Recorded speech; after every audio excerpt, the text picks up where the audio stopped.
한국인의 정통 주간신문 일요서울 1305호가 발행됐습니다. 일요서울TV 시청자 여러분의 많은 관심과 성원 부탁드립니다. 아니 그러니까 지금 질문은 어차피 지금 자유한국당의 장외 집회에 대해서 우리가 얘기하는 거야. 이걸 좀 벗어나서 지금 경제 얘기하면 재미가 아니 없어. 왜냐면 김철근 여기까지 의원이 김철근 미래의원께서 지금 경제 얘기하면 이제 제 귀가 죽을 줄 알고 왜 귀가 안 죽죠? 왜 안 죽죠? 누가 길을 죽여? 좋아요. 그리고 이제 누님이 이 장외 집회 과거에 민주당의 장외 집회 우리는 심하게 해서 심판받았다. 심판을 네, 받아서 어떻게 보면은 이 부분에 대해서 지금 잘못을 인정한다라고 얘기를 했기 때문에 과거의 우리 방식이 과거의 방식이 예. 잘못인데 이거를 아니, 자유한국당이 과거에 잘못된 이 민주당의 방식을 벤치마킹해서 지금 이렇게 하고 있는 모습이 국민에게 결국은 결과적으로 지금 여론조사를 해보면 이게 중도가 반영이 되고 있다 있다.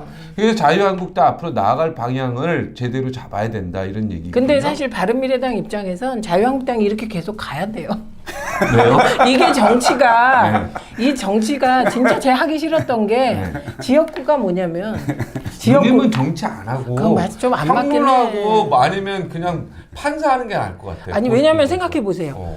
제가 이제 항상 우리 잘할 지역에 것 같아. 가면 일단 여야가 나누어져 있어. 현역이 국회의원이 있고 제가 있어요. 그럼 맨날 제가 잘못되길 바래 서로. 그렇죠. 그래서 제가 안 하려고 했던 거예요. 그다음에 민주당 내부를 보면 또 그래. 제가 어떻게 해서든지 그 죽기를 바라면서 후보들이 뛰어요. 이게 정치거든. 내가 볼 때 누나는 그러니까 임명직해. 내 임명직하면 잘할 것 같아. 대통령 진짜. 돼서 나 임명 좀 해주세요. 아니 지금 문재인 대통령이 친하잖아. 아니 어쨌든 빨리 사면해서 아니 이렇게 자꾸 사면해서 우리 같은 사람 자꾸 임명시키면 친문 패권이란 논란이 아니, 나오기 때문에 내가 우리는 그거 인정하는 거지. 안 된다. 임명직으로 가시기 바랍니다. 그럼 아, 잘 것 같아. 어쨌든, 응. 왜냐면 이런 것들을 딱 중도 입장에서 보잖아. 그러니까 문재인 대통령님 우리 최민희 누님은 임명직이 맞는 요게 것 또 같아요. 관계가 있어서 말씀드리면 국민들은 끼리끼리 해먹는 걸 굉장히 싫어하십니다. 그러면 2016년에 20대 총선에서 새누리당이 180석 얻는다 그랬다가 한석 졌잖아요, 민주당이. 그것도 끼리끼리 해먹는 인상. 진박 간별. 이것 때문이거든요. 옥새 들고 나르샤. 잘못됐죠. 네, 아주 잘못된 공천이죠. 거예요. 그러니까 행태가 중요한 거예요, 행태가. 그런데 문재인 대통령께서 처음에 내각을 짜고 이럴 때 친문을 다 배제했잖아요.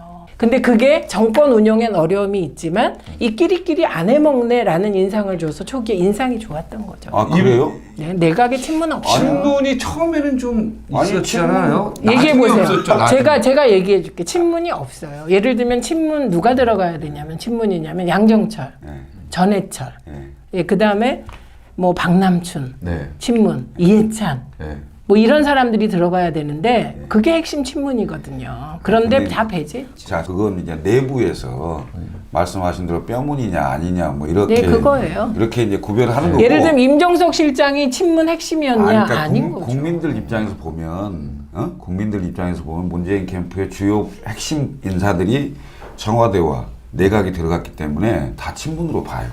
아닙니다. 그러니까 그 그거는 민주당 내부에서 아니 아니라고 조선일보도 생각하는 그렇게 안 썼는데. 에이. 그럼 누님은 친문이 아니에요? 저는 친문 핵심이에요. 그래서 내각이나 뭐 청와대 들어갈 생각을 안 해요. 멀리서 친문 핵심이기 때문에 들어갈 생각을 근데 안 한다. 그것도 전해철 의원도 그러니까 그리고 마찬가지예요. 낙하산 인사. 그 낙하산 인사는 또 자, 별개지. 내가 이제 이른바 캠코더라 그래갖고 대변인 때 논평도 썼는데 캠프 출신 코드 인사, 더불어민주당. 네. 이 인사거든요. 민주당, 그러니까 문재인 셋 중에 정부의- 하나는 해당된다 그렇지. 이거지. 더불어민주당을 아니, 하지 그러면 자유한국당을 하면 아니, 그러니까 그건 아닌 민주당의 그러니까 문재인 정부의 인사가 캠코더 인사라고 이렇게 비판도 했고, 자 박근혜 정부의 4년 동안 낙하산 인사한 것보다 지금 2년 동안 한 게 더 많아요. 민주당이. 그러니까 그건 욕은 해도 그러니까 좋은데. 그러니까 사실 네, 팩트를 얘기하는 거예요. 아니, 뭐 통계 그러니까- 자료가 있으니까 예, 예. 아니 얘기하겠죠. 네. 그렇더라도 지금 제가 얘기하는 건 사람들은 또 다 알아요. 기자들이 쓰면서 예를 들면 임종석 실장을 친문이라고 누가 봐. 지금 친문이 된 거지. 비서실장 하면서 신친문. 신친문이지. 그러니까 자 탕평을 하려면요. 그 이른바- 김철근 대변인을 아니, 썼어야 그렇지, 되는데. 그렇지. 그냥 탕평을 그러면 하려면- 이분은 번절이잖아. 아 변절이 아니지. 그러니까 번절이지. 아니 왜냐면 탕평을 하려면 캠프나 그다음에 민주당의 범위를 넘어선 인사들을 발탁해서 쓰는 게 탕평이에요. 자기들끼리 내부에서 쓰는 게 무슨 신문이냐 캠코 더 안에 다 들어간다 이거지. 네, 네, 그거는 그런데 뭐- 국민 입장에서는 뭐 캠코 그거는- 안에 들어가니까 뭐 어쩔 네, 수 그런데 없는데 김광주 자세히 보면 친문이 아니다 이렇게 보는 그렇죠. 거고 누나 입장에서. 그러니까 그건 얘기할 필요도 자세히 없어. 보면 네, 그렇지 않아요. 왜냐면 진짜 친문 골수 친문이 안 들어간다는 요즘 얘기죠. 뼈문이라고 그러대. 뼛속 뼈문. 문제지. 아니 저는 뼈노예요. 뼈노 친문. 뼈노 친문. 네. 네. 하여튼 자유한국당의 지금 그 장애 집회의 그 어떤 수위 이런 부분에 대해서는 여러 가지 논란이 있다. 자, 근데 여기에 또 하나의 코드가 있다. 뭡니까? 황교안 대표가 원외라는 거예요. 할 일이 없는 거야. 제 원외대표의 서름은 말할 수가 없어요. 김종인 대표도 마찬가지. 김종인 비대위원장이 어떤 일이 있었냐면 그 새누리당의 어떤 의원이 네. 본회의장에서 김종인 비대위원장을 비난하면서 어떻게 얘기를 했냐면 배지를 못 달아서 이 본회의장에도 못 들어오는 대표가 원샷법과 북한인권법 처리한다. 그 다음에 선거구획정 논의하겠다. 그런데 국회의원도 아닌 분이 비대위원장인가? 그런 분이 299명, 300명의 국회의원이 합의한 안을 뒤집어버리는 초유의 사태가 벌어진 겁니다.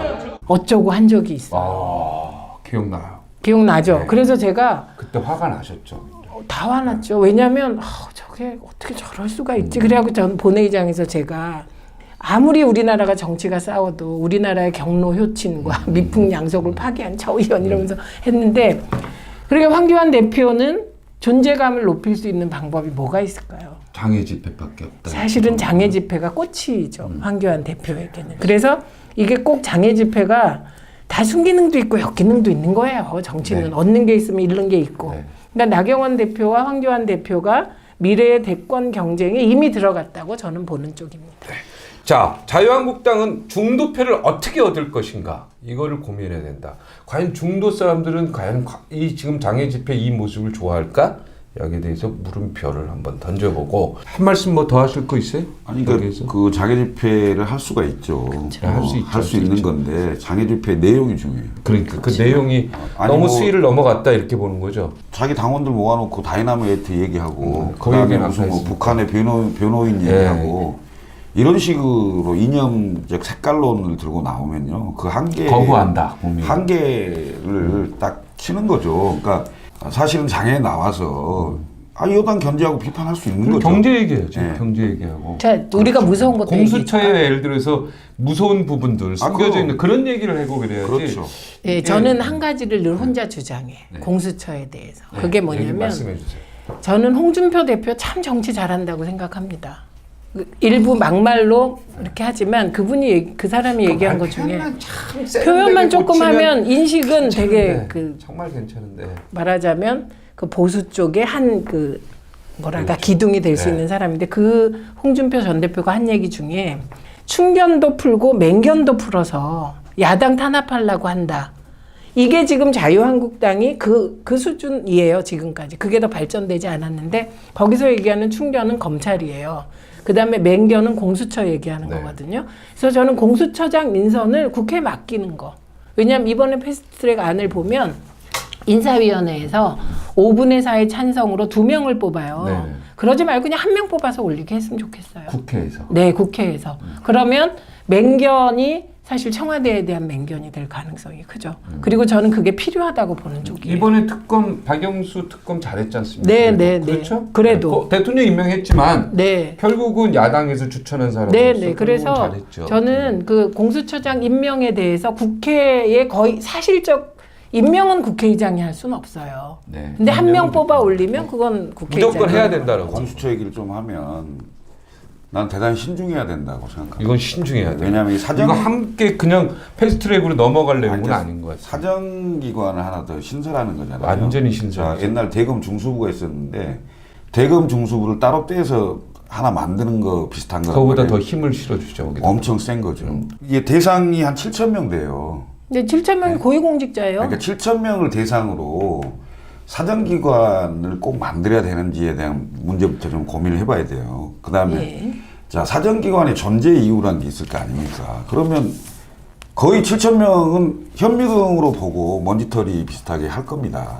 그런 그 상황이 있을 수 있고, 또 야당이 때만 되면 야당 탄압한다고 또 그럴 수도 있고, 뭐 여러 우려들이 있어요. 그 그러니까 공수처 자체를 지금 반대. 저 잠깐 들어보세요. 자체라기보다는 들어보세요. 공수처 그러니까 자체라기보다는 자, 이 공수처가 가져올 수 있는 아까 누님 말한 대로 아니, 이러면은 굉장히 저는 좋아지죠. 이렇게 아니, 하면 된다. 잠깐만 예. 이게 만능의 칼이 아닙니다. 왜냐하면 이거 새로운 당연하죠. 기구를 만들어 갖고 없앨 수는 없거든. 나중에 부작용 난다고 상당한 논의를 거쳐서 해야 될 문제지. 이게 찬성하는 사람만 패스트트랙 태워서 그냥 강행할 부분은 아니다. 통과하면 된다는 식으로 가면 안 된다 이거야. 난 더군다나 예를 들면 신중해야 된다. 굉장히 신중하고 논의를 많이 해야 된다고 생각합니다. 그거는 다 맞지. 생각하지. 그런데 그거지. 14년을 논의해왔죠. 이 공수처 논의가 패스트트랙으로 가는 게 원론적으로 맞냐? 안 맞지. 원론적으로 안 맞지. 왜냐하면 그렇지. 신중하게 더 논의를 다시 해야지. 당연히. 그런데 중요한 거는 이 공수처 논의가 2004년부터 됐어요. 이게 최초로 나온 게 맞아. 김영삼 정부 말기야. 왜냐하면 김영삼 정부 때 아들. 기억나시죠? 두 가지. 하나는 아내 때문에 입각 못한다. 아내들이 부동산이 그렇게 많아. 그 다음에 또 하나는 아들이 문제가 되니까. 이게 막 고위공직자들 비리가 막 문제가 되니까 그때 범죄를 저지를 법한 고위공직자들만 모아서 따로 뭔가를 해야지 검찰이 다 연결되어 있어서 수사가 안 된다. 이런 얘기가 나왔던 거거든요. 이게 다 검찰개혁인데 지금까지 나온 건 두 가지인 거예요. 검찰개혁이 하나는 공수처, 또 하나는 검경 수사권 조정. 또 하나 나온 게 있죠. 근데 이건 다 피해. 검찰총장 직선제. 요 세 가지가 나와 있던 거예요. 근데 저는 검찰총장 직선제를 했으면 좋겠어요. 한번 그 단계를 거쳐봤으면 좋겠는데 아예 검사들이 뽑는 거죠. 아니야. 국민들이 뽑는 국민들이? 거야. 그래 이런 미국은 반 그렇게 하잖아. 미국이 그래요. 각 주별로. 그러니까 검찰이 근데 독립돼 있어. 연방 그 검찰총장은 없어요. 법무부장관이 겸임하거든 그렇죠, 미국은. 그렇죠. 그리고 국민이 뽑아요. 검사. 네. 각 주별로는 직접 선출하지. 그래서 클린턴이 검찰총장을 먼저 했죠. 아칸소에서. 그렇죠. 그리고 검찰이 세잖아요, 미국이. 그런 이유가 직선제 하기 때문인데, 근데 이거는 다들 대통령한테서 임명권을 뺏는 건 좋은데 국민들이 뽑으면 어떻게 되지? 이런 걱정이 있는 거야. 그러니까 안 들어와. 잘 뽑아야 되는데. 그래갖고 이제 그죠? 공수처하고 검경 수사권 조정이 검찰개혁의 방안으로 나와 있는데, 그래서 제가 그 말씀드리는 게 난 두 가지야. 하나는 판검사는 절대로 검찰이 수사하면 안 된다. 이런 확신 같은 게 있어요. 특히 검사는. 요거 하나. 그 다음에 두 번째는 공수처장의 임명권을 실질적으로 국회에 다 줘야 된다. 이게 제 주장이에요. 근데 박상기 법무부 장관이 어디 인터뷰한 거 보니까 국회에서 한 명 추천해도 좋다. 이런 얘기를 하더라고. 그런데 이번에 왜 그 국회의장이 2명을 추천하게 했는지. 아니, 그러니까 그게 그러니까 바꿔야 된다. 아니, 그러니까 야사당 안이 있고 권은희 안이 따로 있잖아요. 네네. 권은희 안에 나온 게 지금 기소위원회만 언론에 나왔는데 단계. 그 공수처장 임명에 국회 임명 동의가 있어요. 한 명. 한 명으로 한 갔으면 명을 좋겠어. 하고 임명 동의를 받게 돼 있다니까요. 그러니까 본회의 임명. 그러니까 그게 어차피 인사청문회 할 위헌 소지가 거잖아. 있냐 없냐 뭐 이런 얘기도 있고 하는데 나는 공수처에 대해서 이제 근본 취지나 이런 걸 이해 못하는 바는 아니나 이 권력 기관을 새로 하나 만든다는 것에 대해서는 대단히 신중한 접근이 필요하다라는 거고 그 다음에 검경의 수사권 그 분할이 정확히 안 돼 있어요. 예를 들면 경찰이 수사권을 갖고 있다. 그럼 경찰이 검사도 수사할 수 있고 판사도 수사할 수 있잖아요. 그죠? 근데 현재는 검사가 다 갖고 있어요. 수사 개시권, 수사 지휘권, 종결권, 기소권, 네, 영장 청구권 다 검찰이 다 갖고 있기 갖고 때문에 무소불위의 권력이잖아요. 그걸 그러니까 분산하자고. 그 분산을 하려면 경찰한테 우선 수사권을 줘보라 이거지. 그래서 1차 수사 종결권. 아니, 그러니까 아예 수사권을 일자 다 주자고. 을 줘야 돼. 제가 생각하는 건 상당히 권한을 많이 줘야 된다는 거예요. 경찰한테 주면 경찰이 숫자가 많잖아요. 그러면 검사, 판사 자동으로 딱 견제가 되게 돼 있어요. 왜? 경찰이 수사하고 검찰이 기소하고 판사가 재판하는데 딱 권력이 분산되는 거잖아요. 견제와 균형 아닙니까? 이런 구조를 우선 해볼 필요가 있고 그래도 고위공직자가 문제가 된다. 그러면 이제 공수처나 이런 고민해봐야 되는데 우리가 그동안 그 권력형 대형 비리에 대해서는 전부 특검을 했습니다. 특히 이제 그 최근에 가장 최근 특검이 이제 뭐 드루킹 특검도 있었습니다만 그 전에 특검은 최순실 박근혜 특검이었잖아요. 특검이 훨씬 강력하거든. 왜냐하면 야당이 들고 나오고 야당 추천 인사가 특검이 되는 거니까. 근데 공수처를 해놓잖아요. 어찌됐건 정부 여당과 대통령의 영향이 가장 많이 미칠 수밖에 없는 기구가 됩니다. 공수처에 국회의원이 들어가요, 안 들어가요? 수사 대상. 수사 대상엔 들어가는데 들어가죠. 기소권이 그러니까, 없습니다. 예, 그건 알죠. 기소권은 없는데 어떻게 보면은 친인척도 들어가죠. 수사권에는 다 들어가죠. 들어갑니다. 그러면은 제가 볼 때는 야당 탄압이 될 수도 있다라고 야당에서 생각할 수도 있겠네. 아, 그럼. 수사라도 아니 그러니까 제가 예, 수사라도 들어가니까. 아니 어찌됐든. 그러니까 제가 저는 사실 국회의원을 공수처에서 빼도 된다고 생각해요. 왜냐하면 빼면 검찰이 하게 돼 있어요. 만약에 공수처를 선거관리위원회 정도의 위상으로 하면 어때요? 글쎄요, 저는 그 그럼 기구- 헌법기관 괜찮지? 아니, 그러니까 그 기구를 만드는 것 헌법기관. 자체에 굉장히 신중해야 된다고 지금. 그러니까 그거는 그러면 왜 공약인 거고. 대선 때 공약했냐고. 공수처를 만드는 네, 부분보다는 그 내용에 있어서는 우리가 국민적 좀 합의를 거쳤으면 근데 좋겠다는 마지막에 그래도 남는 게 있어. 다 반대해도. 그럼 검찰은 누가 수사해야 돼? 누가 기소해야 되고? 검찰? 검사. 검찰이 지금처럼 검사가 잘못했을 때. 검사가 아니, 잘못했을 그러니까 때 경찰이 그건 수사할 수 감사원이 해야 있잖아. 돼. 감사원을 헌법기관으로 만들면 기소권이 돼. 없잖아요. 기소를 안 하잖아. 그래서 대부분의 검사 사건이 기소가 잘 안 되잖아요. 이거 어떻게 하냐고. 저는요. 근데 공수처도 어차피 그럼 검사들이 아 그렇지 수사가 않아요. 있잖아. 공수처는 이렇게 돼. 공수처는 누가 수사해? 검찰이 하죠. 뭔 소리야 또? 네. 그러니까 이거 보세요. 그러니까 아니, 이거야. 공수처는 또 누가 해? 아, 나 진짜 이 부분도 이제 사법연수원이 있어요. 지금 책에 내가 로스쿨 때는 어떻게 했는지 잘 모르겠어. 사법연수원에서 판사 갈 사람, 검사 갈 사람, 변호사 갈 사람이 정해지잖아요. 여기에 공수처 갈 사람이 정해지는 거지 앞으로는. 예. 지금은 사법연수원이 없어 이제. 아니 그러니까 지금 이제 판사 될 사람, 로스쿨. 네. 판사 될 사람, 검사 될 사람, 변호사 될 사람, 공수처 될 사람. 요게 이제 다르게 되는 거죠. 옛날로 치면 지금 내 잘 모르겠어요. 로스쿨은 어떻게 되는지 모르겠어요. 네, 이후에. 아니, 로스쿨 졸업하고 변호사 시험을 볼 수 있잖아요. 변호사 시험 보면 그 변호사 시험 합격하면? 붙은 사람 중에 네. 일정 기간이 지난 사람이 검사 되고 뭐 되고 이런. 그렇죠. 그러면 거기에 공수처 갈 사람이 하나 더 되는 거지. 여기 요거는 우리끼리 이제 우리가 행정부가 아니고 우리 국회가 아니라서 우리가 나중에 국회 가면 두 분이서- 미래의원. 두 분이서 알아서 하시고 자 아니 미래의원. 네. 좀 지역구 잘 저는 선택해서 과거 의원. 네, 과거 의원이 미래의원. 네. 아이고. 자, 요거 마지막 질문 하나 해드리고 아, 이거 제가 진짜 여기 또 호남 사람이고 저도 호남에 뿌리가 있는 사람이고 광주?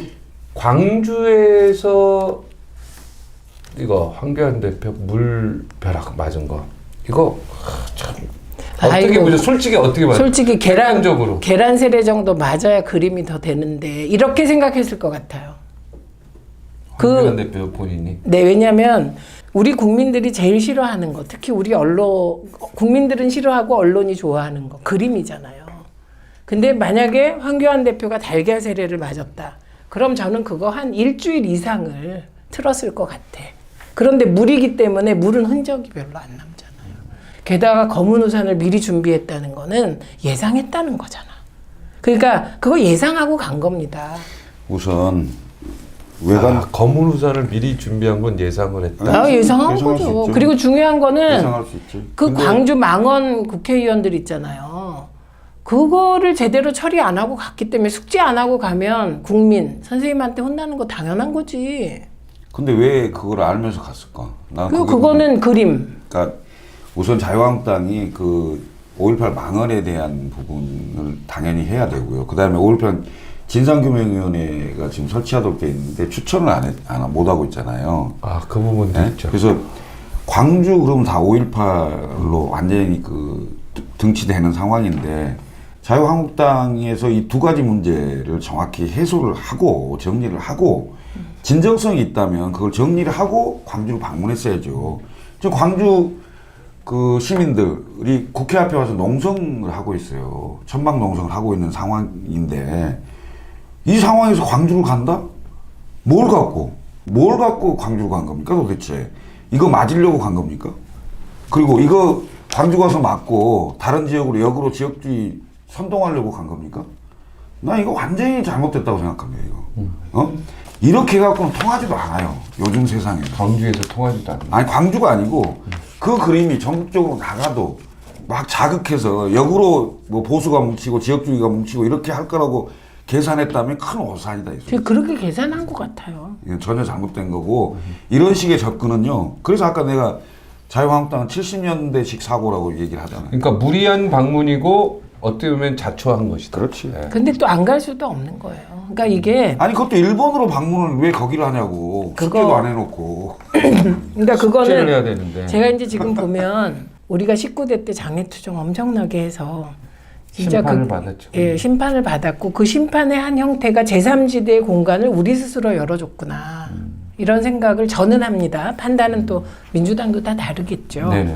그런데 지금 도대체 황교안 대표는 이게 이렇게 정치를 할 때 사실 자료 봐야 되거든요. 최소한 뭘 봐야 되냐면 20대 총선 그리고 그 전에 19대 총선 그 자료는 봐야 돼. 왜 19대 때 박근혜 정부였는데 민주당이 이길 거라고 했는데 민주당이 져요. 2012년에. 2012년에 그 진 이유는 뭘까? 그거는 박근혜 전 대통령이 지금은 모르겠지만 그때 잘했어요. 그러니까 이명박 정부 때였는데 박근혜 전 대표는 야당 같았어 느낌이. 그렇죠. 성공한 거예요 그게. 성공했죠. 예, 그거는 지금은 뭐 이렇게 됐지만 그래서 그런 걸 잘 봐야 된다고 이기는 선거와 지는 선거에 대한. 근데 기본 텍스트 공부를 안 하시고 내가 보기에는 너무 옛날 생각에 매몰돼 있고 이거 지금은 그냥 넘어가도 박근혜 전 대통령에 대한 황교안 대표의 태도는 만약에 이분이 대권 레이스에 들어가면 다 하나하나 다 문제가 돼요. 저는 박근혜 전 대통령 제 이런 얘기에서 되게 혼도 많이 났는데 19대 때 국회에 왔을 때 너무 보기가 좋았어요. 사람이. 우아했어요. 그래갖고 제가 우아하다 그러면 임수경 의원이 정말 꼬집고 입으로 꼬집고 예, 그랬어요. 그랬거든요. 그러니까 박근혜 전 대통령이 나름 우리나라의 박정희 대통령이나 보수가 가지고 있는 어떤 유산을 가진 분이잖아요. 네. 그리고 사람들이 대통령으로 뽑았잖아요. 그런데 이런 최순실 때문에 예, 지금 탄핵이 됐단 말이죠. 최소한 저는 황교안 대표나 이런 분들이 박근혜 전 대통령을 좀 진정성 있게 대했으면 좋겠다. 이 점이 저는 지금 새누리당 자유한국당 의원과 저희의 차이라고 생각합니다. 저희는 노무현 대통령이 그렇게 되셨을 때 노무현 대통령에 대한 진정성이 우리들의 태도로 다 나타났는데 박근혜 대통령 석방이나 이런 문제까지도 너무 쉽게 얘기해서 그게 오히려 야 정치 참 비정하다. 저에게. 제가 사실 좀 웃기지만 박근혜 전 대통령 예쁘다고 맨날 얘기해갖고 예. 혼나고 막 예쁘시죠.